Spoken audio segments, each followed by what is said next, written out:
आज मंत्री पद की शपथ लेने के बाद विभागीय स्तर पर एक ब्रीफ आज हुई और उसके बाद फिर विभाग के विभिन्न पहलुओं को सांकेतिक रूप से हमने आज उस पर एक समीक्षा कह सकते हैं, उसे शॉर्ट समीक्षा की है। बिहार में राजस्व एवं भूमि सुधार एक बहुत महत्वपूर्ण और आम जनता से जुड़ा हुआ विभाग है और आम जनता की परेशानियों से हम लोग रूबरू होते रहे हैं।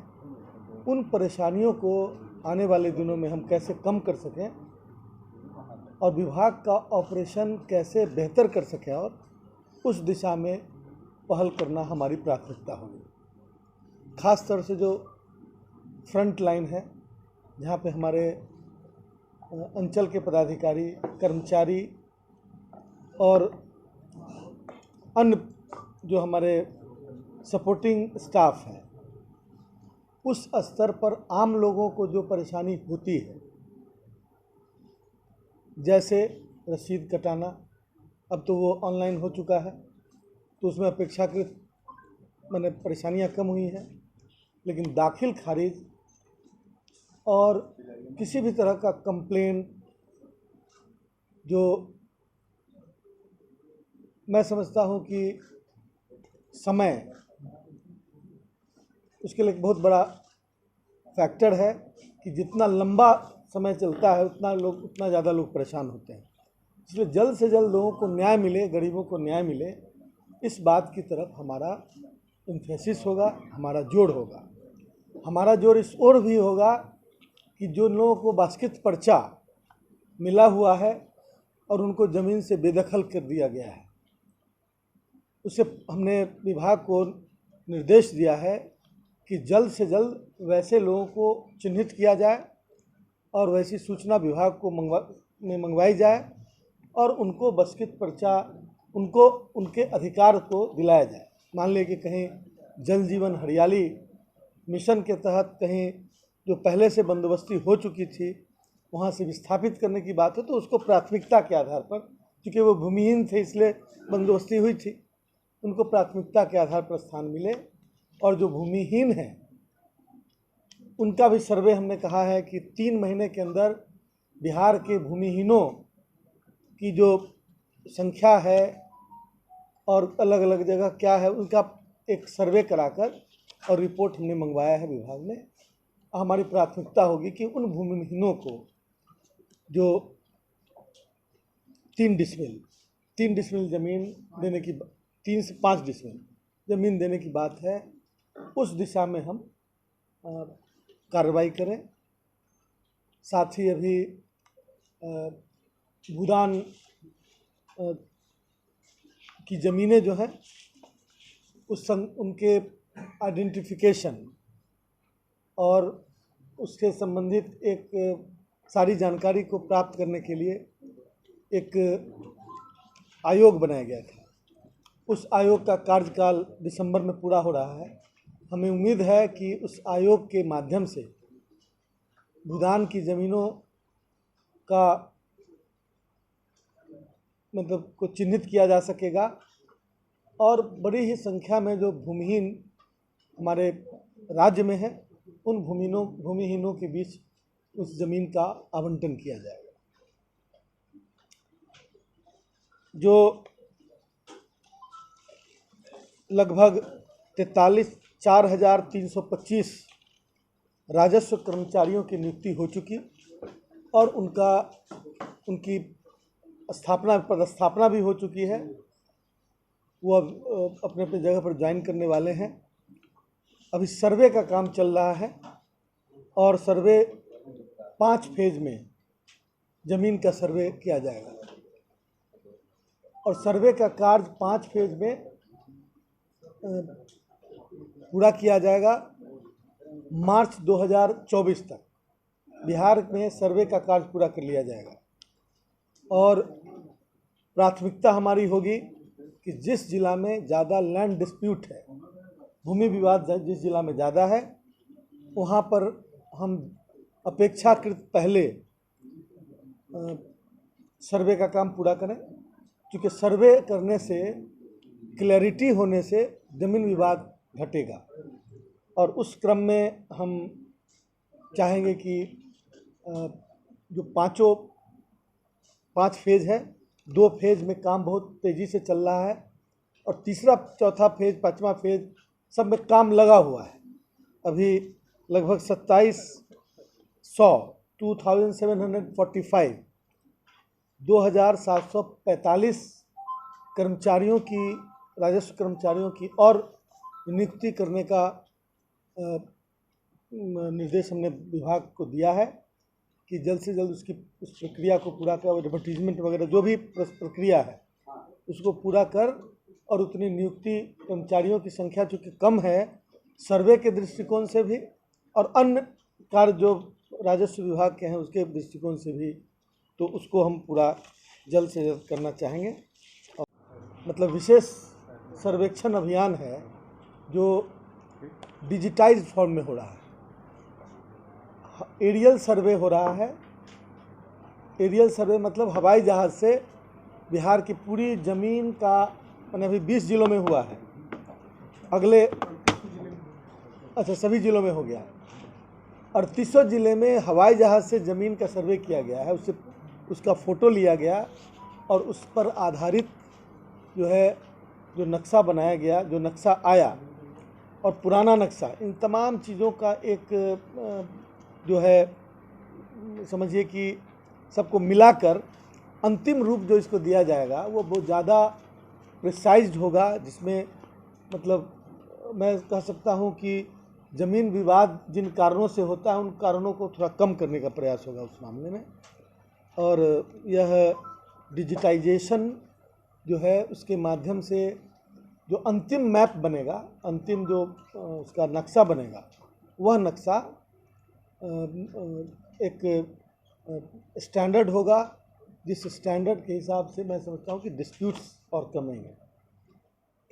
अभी जल्द ही हम लोगों ने फैसला किया है कि जो पुराना नक्शा है उसको हम लोग डोर स्टेप, मतलब घर के दरवाजे तक विभाग के द्वारा पहुंचाया जाएगा और वह ऑनलाइन भी उपलब्ध होगा। मैंने वह कोई भी आदमी चाहे तो कंप्यूटर का एक बटन दबाकर अपनी ज़मीन का नक्शा, उस गांव का नक्शा, उस मोहल्ले का, जो भी जितना चाहता है उतना नक्शा वो डाउनलोड करके निकाल सकता है। बिहार में भूमि सुधार और राजस्व के जितने भी पेंडिंग केसेस, उनका निपटारा विभिन्न प्राधिकरणों में जल्द से जल्द करने का इरादा है और उसमें कम से कम समय लगे, इसके लिए हमने विभिन्न तरह के सुझाव दिए हैं। अभी प्राधिकरण कितने हैं? मतलब लगभग सभी कमिश्नरी में प्राधिकरण है। इसमें पटना और भागलपुर 2 के जो अथॉरिटीज हैं, मतलब जो हाईएस्ट पोस्ट पर क्या बोलते हैं उनको, अध्यक्ष, प्राधिकरण के जो अध्यक्ष हैं उनकी नियुक्ति अभी बाकी है, वो जल्द कर लिया जाएगा। और सभी प्राधिकरणों के अंदर आने वाले जितने भी स्टेज हैं, लैंड एक्विजिशन का मामला है, लैंड एक्विजिशन के सारे मामले उसके माध्यम से सुलझाए जाते हैं या उसकी अथॉरिटी वही है। विभिन्न तरह के जो सरकार के द्वारा मुआवजा दिया जाता है, इन तमाम चीज़ों का जो एक ऑब्जेक्शंस जो पड़ते हैं उनको भी देखते हैं, तो उनके कार्य को त्वरित करने का निर्देश दिया गया है। और उसी तरह से जो यह revenue and land reforms department जो है, जो बिहार की आज की अति महत्वपूर्ण आवश्यकता लैंड रिफॉर्म्स की है, इसके चलते बिहार में बहुत जगह कई वारदातें हुई हैं, बहुत सारी घटनाएं ज़मीन विवाद की वजह से होती रही हैं। मैं समझता हूं कि उस पर उससे काफ़ी रोक लगेगा। पूर्व मंत्री जो है एनडीए से थे रामसूरत राय जी, उस समय सीओ का जो तबादला है रोक दिया गया था, काफ़ी आरोप लगे थे, मुख्यमंत्री ने रोक लगा दिया था। तो क्या अब की बात आप मंत्री बने हैं तो तबादला, देखिए, तबादला वगैरह जो है उसका एक स्टैंडर्ड प्रोसीजर है, उसका एक बना हुआ है गाइडलाइंस, उसी आधार पर होता है। तो हमने अभी उस पार्ट को नहीं देखा है और मैं देखता हूँ, उसमें जो आवश्यक कार्रवाइयाँ होंगी उसको किया जाएगा। सही क्वेश्चन। आरोप लगे थे उस समय कि बहुत गड़बड़ियाँ हुई अब थी, बहुत अब तरीके से लेकर जिस समय आरोप लगे थे उस समय आपने प्रश्न पूछा था हमारे कई लोगों से, सबने जवाब मिला ही होगा, फिर उसको रिपीट करने की क्या जरूरत है? करना है कि नहीं, करना है कि नहीं? अरे करना नहीं करना है, अब निर्णय लेंगे ना, अब निर्णय लेंगे, अभी तो हमने देखा ही नहीं है उस पार्ट को। जी, इशू है सीमांचल एरिया में कुछ जो बॉर्डर एरियाज हैं जो नेपाल बॉर्डर से सटे हैं, जो नो-मैन्स लैंड है, तो वो एरियाज नो-मैन्स लैंड इंक्लूडिंग दो areas which are in India, तो वो एरिया में बहुत सारे पक्का हाउसेज दिखे गए हैं। मीटिंग गई थी वहाँ, टीम गई थी वहाँ पे, तो pucca houses were built and the inhabitants of those pucca houses they were not having any identity proof, मतलब कि वो लोग कहा जा रहा है कि बांग्लादेश से इन्फिल्ट्रेट करके नेपाल के थ्रू आए अंदर। तो वो लैंड का जो डिस्प्यूट है वहाँ पे, वो ये इस चीज़ पे मैं सर आपका रिएक्शन चाहता हूँ कि क्योंकि वो एक सिक्योरिटी इशू भी है, क्योंकि बॉर्डर एरियाज है, पोरस बॉर्डर है, वहाँ फेंसिंग नहीं है, तो आराम से वहाँ से अंदर लोग आ जाते हैं and they have started building their houses and so as far as security issues are concern, what are you going to do as a land? देखिए, ये जो एरियल सर्वे हो रहा है वो उसके माध्यम से बहुत प्रिसाइज फॉर्म में हम डिमार्केशन कर सकते हैं, तो उसी की तैयारी हो रही है। पहले हम ये डिमार्केट कर लें कि हमारा कहाँ तक क्या है, उसके बाद उस पर भी कार्रवाई की जाएगी, जो नियमानुसार जो भी उचित कार्रवाई होगी उसको किया जाएगा। और उसमें हमारे जो नेशनल सिक्योरिटी का मामला है तो उस पर भी हमारा ध्यान रहेगा, और हम उसके संदर्भ में बीएसएफ से लेकर और तमाम जो हमारे उन लोगों से हम संपर्क करेंगे। बना दिए गए हैं नो-मैन्स लैंड पे, कई इसमें दोनों देशों के जो ऑफिसर्स होते हैं वो मिलकर कार्रवाई करते हैं, इसलिए जो कॉमन लैंड है उसमें दोनों देशों के ऑफिसर्स के बीच में बैठकर वार्ता होगी, और हमारा जो लाइन है, हमारा जो बॉर्डर है, उसको हम अपने सैटेलाइट हम अपने एरियल सर्वे के माध्यम से मार्क करेंगे। प्रश्न था कि जब जब भूमि का संरक्षण होता है तब तब बहुत सारी समस्याएं उत्पन्न हो जाती है। ये जबकि 3 महीने के अंदर में रिकॉर्ड को रजिस्टर 2 को मेंटेन करना है, वो मेंटेन नहीं होता है, जिसके चलते जब जब सर्वे होता है बेवजह लिटिगेशन बढ़ता है। इस पर थोड़ा ध्यान देने की जरूरत है। नहीं, बिल्कुल सही आपने कहा कि पहले सर्वे मैनुअल होता था, मैंने उसमें मानवीय भूलों की मात्रा ज़्यादा होती थी, लेकिन अब जो सर्वे हो रहा है वो बिल्कुल इस तरह से हो रहा है जिसमें भूल की संभावना बहुत कम है, और उसके बाद उसका प्रेसीजन, उसका जो एक मतलब मैं कह सकता हूँ कि ज़्यादा क्लियर और ज़्यादा साफ नक्शा बनेगा ज़मीन का, जिससे कि डिस्प्यूट की संभावना करें। और उस नक्शे को जितना बढ़ाकर आप लेना चाहें, कंप्यूटर पर बैठ के उसको बढ़ा के और एक एक इंच उसका नाप सकते हैं उसके माध्यम से। तो मैं समझता हूँ कि ये जो सर्वे है ये उस तरह का सर्वे है जिसमें मानवीय भूलों की मात्रा कम होगी, इसलिए ज़्यादा अच्छा सर्वे होगा। आपके पूर्व मंत्री घोषणा किए थे कि हम हर जिले में मोदी नगर और नीतीश नगर बनाएंगे, क्या उस योजना को आप आगे बढ़ाएंगे? मैंने उस योजना के बारे में अभी तक देखा नहीं है, और मैं समझता हूँ कि मैं देखूँगा, अच्छी चीज़ें होंगी तो उसे ज़रूर बढ़ाया जाएगा। अब नाम किसी का भी हो, लेकिन मैंने अच्छी चीज़ें होंगी उसको जरूर बढ़ाया जाएगा। नीतीश नगर बनेगा, मोदी नगर नहीं बनेगा जी, नीतीश नगर बनेगा, मोदी नगर नहीं बनेगा। अब छोड़िए ना, मैंने अभी हम उसको रिव्यू करेंगे ना, क्या है, क्या नगर का मतलब है। हम तो ये तो ग्रामीण क्षेत्रों के सर्वे और मतलब राजस्व की बात हो रही है।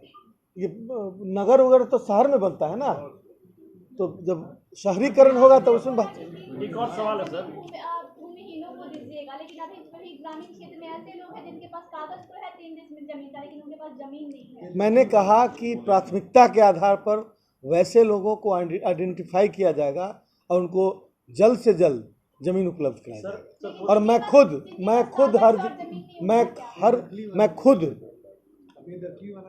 हाँ, बेदखली वाला तो वही बात कर रहे हैं कि मैंने तो प्राथमिकता में कहा कि उसको मैं कराऊंगा और मैं हर जिले में जाऊंगा, हर जिले में जाकर और वैसे लोगों को आइडेंटिफाई करके मैं अपने हाथों से उनको पर्चा दूंगा और जमीन दूंगा। सर ऐसा भी देखा गया है मंत्री जी कि कई लोगों को जमीन मुहैया करा दी गई कि ये सरकारी जमीन है और उस पर दबंगों का कब्जा है।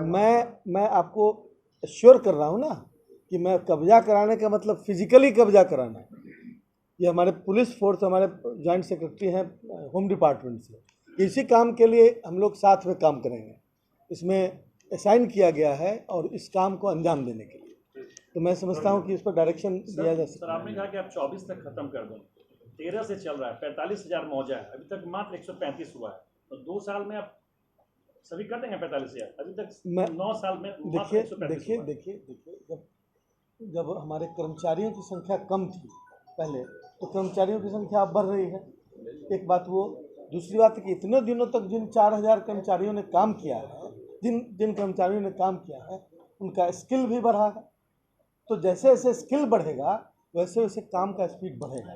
तो अब एक बार जब ट्रैक पर चढ़ गया तो मैं उसमें 1-2 सैंपल भी तैयार करना चाहूँगा किसी एक ज़िले में, कि आपको 1 से सवा साल के अंदर उसको तैयार करके सामने रख दूँ कि ऐसा ही सर्वे होगा, ताकि सब लोग को ये विश्वास हो कि सर्वे का रिजल्ट ये आने वाला है और दूसरे ज़िलों में भी उसको उसी तेज़ी के साथ अडॉप्ट करें। 5 डिसमिल जो जमीन आप देंगे उसका कोई क्राइटेरिया भी है कि किनको मिलेगा? भूमिहीन, जिनके पास कोई भूमि नहीं, कोई भी बिल्कुल कोई उसका जो सभी लोग सवर्णों को भी। अरे भाई सबको बोल रहे हैं कि जो नियम आधारित है, जो नियम है उस नियम के अनुकूल